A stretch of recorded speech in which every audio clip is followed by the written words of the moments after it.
Hello everyone, स्वागत है आप सभी का हमारे इस प्लेटफॉर्म पे। आज हम डिस्कशन करेंगे जो 29 अक्टूबर को पेपर हुआ है उसके बारे में। उसका जो इंग्लिश पोर्शन है उसे हम डिस्कस करेंगे। उसके बारे में जो एक संभावित आंसर की है, ठीक है, इंग्लिश का, उसे डिस्कस करेंगे। तो चलिए देखते हैं। मेरे पास जो सेट आया था उसके अकॉर्डिंग मैं क्वेश्चंस लिखूंगी और फिर आंसर हम डिस्कस करेंगे। सबसे पहले जो 76वां क्वेश्चन है जिसमें लिखा हुआ है मिस अनन्या, 76 क्वेश्चन की मैं बात कर रही हूँ, ठीक है। 76 क्वेश्चन जिसमें लिखा हुआ है मिस अनन्या परस्यूज लॉ।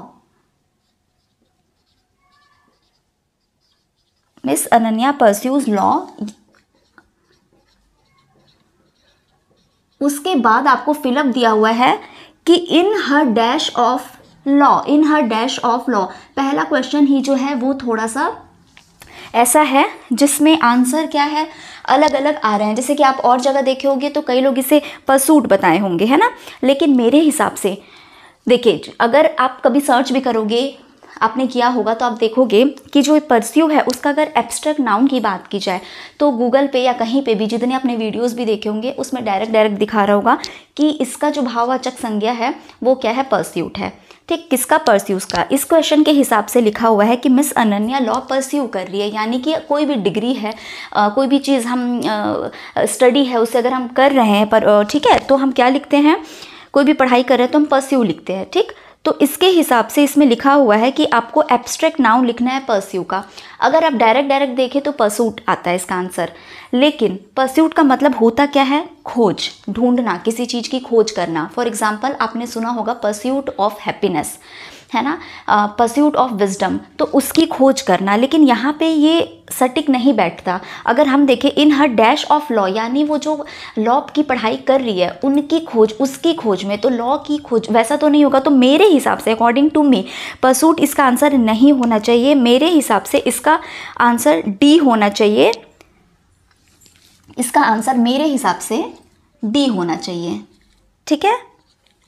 परयूजल मतलब क्या होता है, परयूजल मतलब होता है, देखिए जो बी ऑप्शन है, जो बी ऑप्शन भी, एक तो परस्यूट में है, लोगों को कन्फ्यूजन, एक लिखा है परसुअल क्या होता है, किसी चीज़ के पीछे भागना, ठीक है, किसी चीज़ को चेस करना।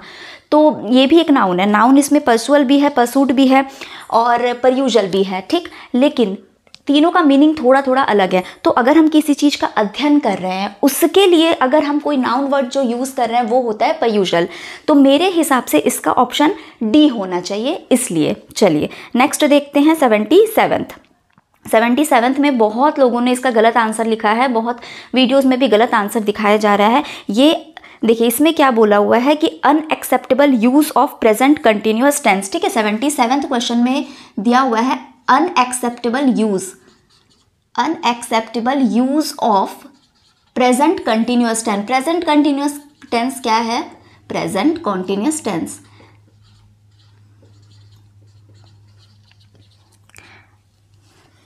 देखिए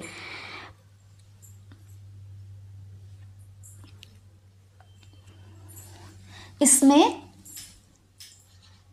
प्रेजेंट कॉन्टिन्यूअस टेंस, इसमें क्या लिखा हुआ है, इसका जो प्रेजेंट कॉन्टिन्यूअस टेंस मतलब कि जो काम चल रहा हो, ठीक है। प्रेजेंट टेंस, पास्ट टेंस और एक क्या होता है, फ्यूचर टेंस।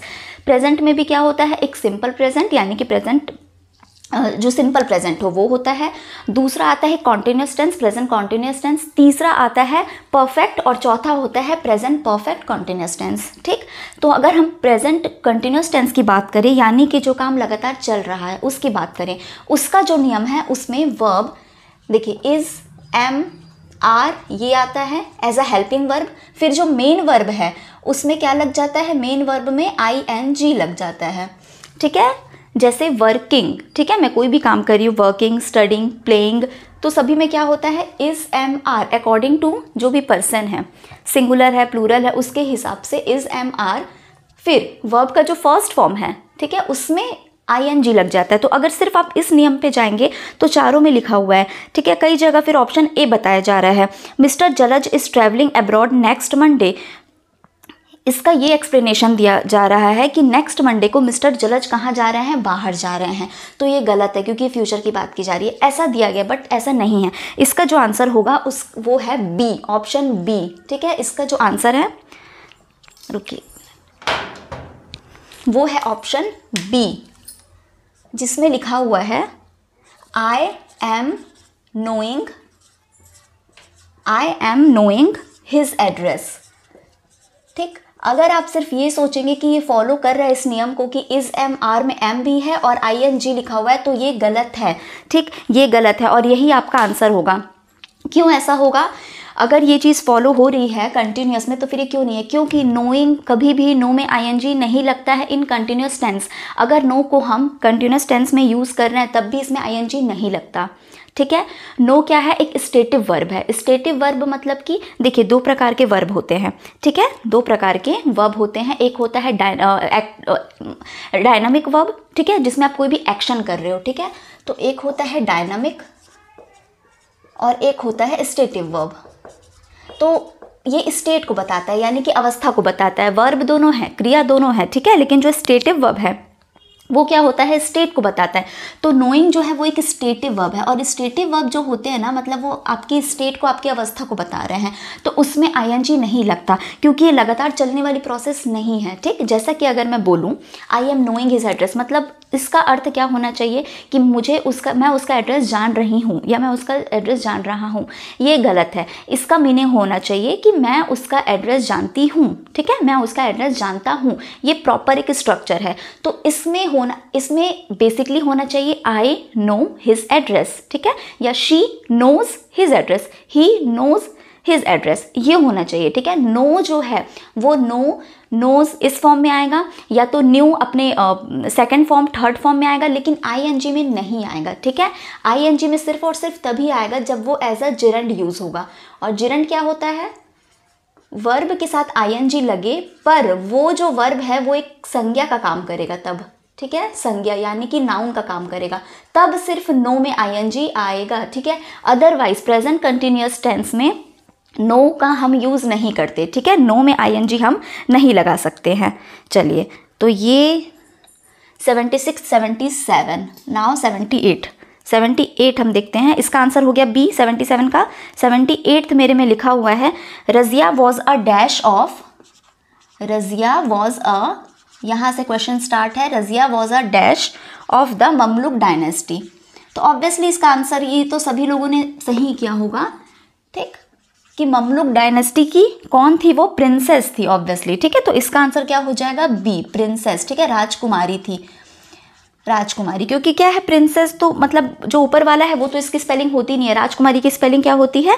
PRINCESS, princess. ठीक है, लेडी प्रिंस भी नहीं होगा, ऑल ऑफ द अबव नहीं होगा। 79th क्या है? 79th बोल रहा है the dash of the horses, the dash of the horses are protected by iron shoes. ठीक है, और इसमें आपको लिखना है हूफ्स, फिर सी ऑप्शन है हूफ्स एंड देन डी। तो इसका आंसर देखिए, जो प्लूरल है ना, जो ये कहना क्या चाह रहा है इसमें, हूफ और हूफ्स क्या होता है? जो हार्ड पार्ट होता है कई एनिमल्स में, जैसे कि हॉर्स हो गए, शिप है, डियर है, इन सब के जो पैर होते हैं उनके निचले हिस्से में एक हार्ड लेयर होता है। ठीक है, उनको प्रोटेक्ट करने के लिए, उनके पैर को प्रोटेक्ट करने के लिए, तो वो जो हार्ड पार्ट होता है उसे ही हम क्या कहते हैं? हूफ कहते हैं। तो इसका सिंगुलर फॉर्म तो हूफ होता है, लेकिन अभी हमें क्या चाहिए? हॉर्सेस लिखा हुआ है ना, तो प्लूरल जो फॉर्म होगा वो होगा हूफ्स भी होता है और हूफ्स भी होता है, दोनों बिल्कुल सही हैं। अब कौन सा आंसर एक्सेप्ट किया जाएगा ये बात की बात है, लेकिन दोनों सही है। ठीक, लेकिन अगर फिर भी पूछा जाए तो हूफ्स ज़्यादा प्रिफरेबल है। ठीक है, इसके कंपैरिजन दोनों सही हैं, बट मॉडर्न अभी ग्रामर में क्या हूफ्स जनरली ज़्यादा यूज़ होता है। ठीक, चलिए, तो ये क्वेश्चन थोड़ा सा है। अब 80th नंबर का क्वेश्चन हम देखते हैं, जिसमें बोला जा रहा है the possible active voice of the given statement. इसमें आपको एक्टिव वॉइस बताना है। It was said. देखिए, एक्टिव पैसिव क्या होता है? दोनों क्या है? वर्ब से रिलेटेड है। वर्ब क्या होता है इसमें? एक्टिव वॉइस में जो सब्जेक्ट है यानी कि जो करता है हम उसको इंपॉर्टेंस देते हैं, और पैसिव वॉइस में जो कर्म है जिस पे वो एक्शन किया जा रहा है उसको इंपॉर्टेंस देते हैं। ठीक है, जो सब्जेक्ट है, विषय जिसे हम कहते हैं या कर्ता कहते हैं, उसे जब इंपॉर्टेंस दिया जाए तो वो एक्टिव वॉइस हो जाएगा, और अगर हम उसे पलट दें, ठीक है, उसके बाद जो स्ट्रक्चर बनता है वो पैसिव वॉइस होता है। ठीक, तो हाँ, इसमें लिखा हुआ है इट वॉज सेड, यानी कि ये पैसिव वॉइस में है। अब अगर मुझे एक्टिव वॉइस में इसमें इसे कन्वर्ट करना है इट वॉज सेड को, तो देखिए ऐसे क्वेश्चंस जिसमें कि आपको दिया ना हो, डायरेक्टली नहीं दिया होगा कि किसके द्वारा किया गया है, ठीक है, मतलब ऑब्जेक्ट मेंशन नहीं है, तो इसमें से चारों ऑप्शन सही होंगे। For example people said it, तब भी इट वॉज सेड, ये उसका पैसिव बनता। अगर लिखा है समवन सेड इट, तब भी इट वॉज सेड, ठीक है। इसमें ज़रूरी नहीं कि मैं यहाँ पे बाय समवन लिखूँ, ठीक है, ये ज़रूरी नहीं होता बाय समवन लिखूँ, या दे सेड इट, तो it was said bye them, ये भी हो सकता है, ठीक। तो ज़रूरी, अगर आप इसको स्किप कर दे रहे हो तो भी ये सही रहता है, इट वॉज सेड, ठीक है। तो इसका जो आंसर होगा वो आंसर डी है, ठीक, आंसर डी है। हुफ और हुफ्स में, ठीक है, आंसर डी है, यानी कि ऑल ऑफ द अबव सब सही है, ठीक है। पीपल सेड इट होगा तब भी it was said by people, तो उसमें वो मेंशन नहीं है। तो कई बार ऐसा होता है कि अलग से मेंशन नहीं दिया रहता है बाय हुम, ठीक, तो वो सब सही, ऑल ऑफ द अबव। अब हम 81st देखेंगे, 81। देखिए 81 का आंसर क्या होगा, miss Chhaya will open a cake shop. Miss Chhaya will open a cake shop, इसमें आपको क्या करना था, नेक्स्ट वीक, इसमें बोल रहा है कि अगले हफ्ते, ठीक है, अगले हफ्ते विल ओपन, ठीक है। मिस छाया अगले हफ्ते एक केक की शॉप, ठीक है, केक की शॉप अगले हफ्ते मिस छाया खोलने जा रही हैं, खोलेंगी, ठीक है, ये फ्यूचर टेंस है, विल ओपन। अब इसमें लिखा है कि आपको इन चारों ऑप्शन में से कौन सा सेम आपको एक्सप्रेशन दे रहा है वो आपको बताना है, ठीक। तो देखिए ये भी कई जगह मैंने देखा कि कई जगह गलत इसका आंसर दिखाया जा रहा है। देखिए जो पहला ऑप्शन है Miss Chhaya is going to open, इसको डायरेक्ट गलत कई लोग बोल दे रहे हैं, Miss Chhaya is going to open, इसमें दे दिया गया है कि is going to present continuous को दिखा रहा है, ऐसा नहीं है। देखिए इज़ गोइंग टू जब साथ में यूज़ हो, इज़ गोइंग टू, ठीक है, is doing this, are doing, ये सब तो कॉन्टिन्यूस है ही, पर अगर is doing this, sorry is going to अगर ये लिखा है, ठीक है, तो ये साथ में लिखा है, इसका मतलब ये नियर फ्यूचर को दिखाता है, ठीक है, जस्ट जो होने वाला है कुछ ही दिनों में, नियर फ्यूचर जो है उसे दिखाता है।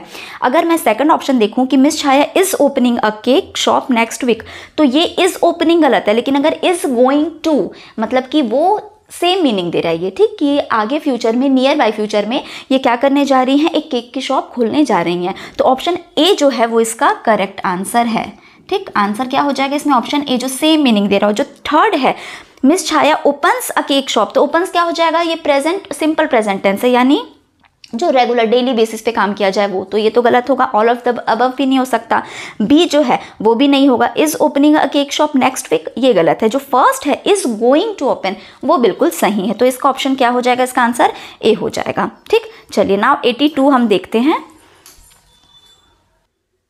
देखिए 82 का है, अभी इसमें एक्सप्लेनेशन उतना नहीं है इसलिए मैंने लिख दिया है। 82 में पूछ रहा है एंटोनिम ऑफ अराइवल, मतलब कि विपरीत शब्द, अराइवल का विपरीत। अराइवल सभी ने सुना होगा, अराइवल मतलब डिपार्चर, अराइवल बहुत कॉमन वर्ड है ना, हम ट्रेन के लिए कितना यूज़ करते हैं, अगर हम चेक कर रहे हैं तो कि अराइवल टाइम क्या है, डिपार्चर टाइम क्या है। तो अराइवल मतलब आने का टाइम, तो उसका विपरीत हो जाएगा ऑप्शन बी डिपार्चर, ठीक। 83rd जो क्वेश्चन है, 83 नंबर का जो क्वेश्चन है उसमें पूछा है कंसील का सिनोनिम बताना है। अब सिनोनिम मतलब कि समानार्थी शब्द हो जाता है, एंटोनिम मतलब विपरीत। तो कंसील मतलब कि क्या होता है, हाइड करना, किसी चीज़ को छुपा देना, ठीक है, सील कर देना, आप इस तरीके से याद कर सकते हैं। कंसील मतलब हाइड कर देना, छुपा देना, ठीक। तो ऐसा एक ही वर्ड है बी, ऑप्शन बी, जिसमें डायरेक्ट दिया हुआ हो हाइड, ठीक है। जो ऑप्शन ए होता है रिवील, ये जस्ट इसका एंटोनिम है। अगर पूछता है इसका विपरीत तब फिर रिवील होता। एक्सपोज भी क्या है, किसी चीज को एक्सपोज कर देना बोलते हैं ना। अनकवर भी क्या है, सेम। तो reveal, hide, uncover same word है। सॉरी, रिवील, एक्सपोज और अनकवर सेम हो गए। जो बी है हाइड, वो हो जाएगा आपका आंसर, जो कि क्या है, समानार्थी शब्द है, सिनोनिम है किसका, कंसील का। 84th देखिए, 84th में आपको करेक्टली स्पेल्ड वर्ड इसमें से बताना है। तो एकोमोडेशन यही करेक्ट स्पेलिंग है, जो कि आंसर आपका बी है, ठीक है, जिसमें ए डबल सी है, ओ डबल एम होता है, ठीक। और फिर एकोमोडेशन, ये तो ठीक है, मेन जो आप लोग को किसी को भी जो कन्फ्यूजन होता है वो इसमें होता है, ठीक है। तो इस एकोमोडेशन में डबल सी और डबल एम आता है, ठीक। चलिए 85th जो आंसर है ये भी कई जगह अलग बताया जा रहा है। देखिए इसमें क्या लिखा हुआ है, I need some dash, I need some dash products for my craft work, ठीक है। चलिए अब देखिए इसमें क्या बोला जा रहा है कि मुझे कुछ ये डैश है, ठीक है, मुझे कुछ प्रोडक्ट्स चाहिए अपने क्राफ्ट वर्क के लिए। ऑप्शन में लिखा हुआ है स्टेशनरी, बी भी लिखा है स्टेशनरी, सी एंड डी, ठीक है। मोस्टली इसमें ऑप्शन ए टिक किए हैं लोग, जो कि गलत है, ठीक। इसका आंसर होगा बी, ठीक। क्या है आंसर? B, station. देखिए मैं इसका डिफरेंस भी आपको बताऊंगी, दोनों में क्या डिफरेंस है। स्टेशनरी दिया हुआ है और ए में लिखा हुआ है स्टेशनरी, दोनों वर्ड, आंसर इसका ये है, ठीक है। जो दोनों वर्ड है वो सही स्पेलिंग है, ऐसा नहीं है कि ये स्पेलिंग गलत है, ये स्पेलिंग बिल्कुल सही है।